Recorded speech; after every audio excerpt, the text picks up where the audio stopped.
Thanks for logging on to fan590.com. David Alter alongside Mark Masters of the National Post, where after 12 hours, the city of Hamilton right here have decided West Harbour, despite everything we learned the day prior with the Ticats pulling out. Of course, they were big supporters of the East Mountain, and despite any sort of second thoughts that might happen, it looks like Hamilton is being very stubborn and going with what they have put forth on the table for many, many months, if not a year now.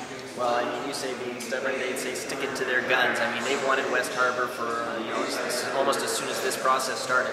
So they basically reinforced West Harbour again, calling Bob Young's bluff, if it is a bluff. Many people don't think it is a bluff, and he indeed, in fact, is going to move this team, which is almost incomprehensible when you think he's a Hamilton boy who bought the team out of bankruptcy in 2003 to save it, to keep it in his town. He likes to call himself the caretaker of the franchise, not the owner. So this is really an incredible turn of events over the last few hours, just the last 48 hours.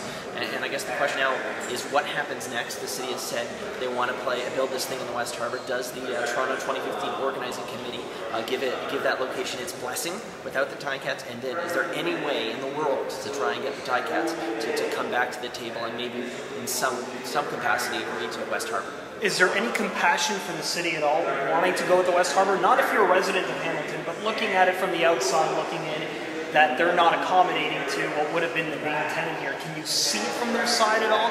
Or is that a situation where they're just really putting themselves at risk here? No, absolutely, you can see it from their side. I mean, they believe that it is crucial to put a stadium in the West Harbour to rejuvenate the downtown core. So you can absolutely understand that argument. That they really want to get the downtown core going. The question is, they don't have an anchor tenant, so is it a legitimate business thing to push ahead with? And their own city report has cited that without a major tenant, it could become a financial problem. It could become a drain on the taxpayers. So they had in a situation that should have been a win-win with the provincial and the federal governments kicking in money. Somehow it's become almost a lose-lose. The city is pushing forward where they want to go, but it might end up being bad for the city if they don't have the economic wherewithal to make it work. 2011, the end of the 2011 season is when the lease expires at Ivor Wynne Stadium. Are the Ticats playing in Hamilton after that year? Your best guess at this point?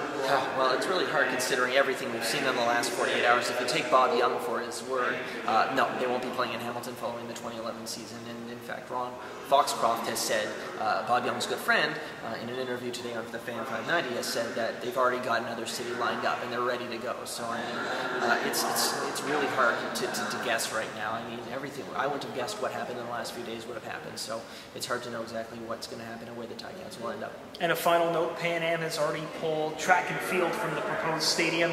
Can we see no Pan Am participation in Hamilton? Is that a possibility? That's the question, right?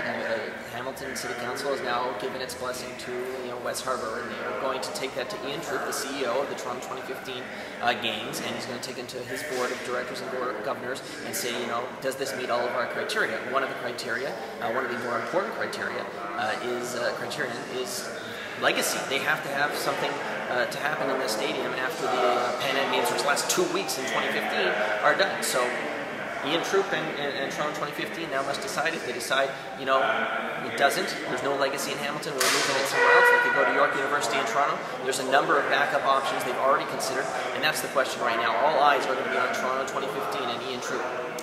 He is Mark Masters. You can catch his work on nationalpost.com. I'm David Alter. Thanks for logging on to fan590.com.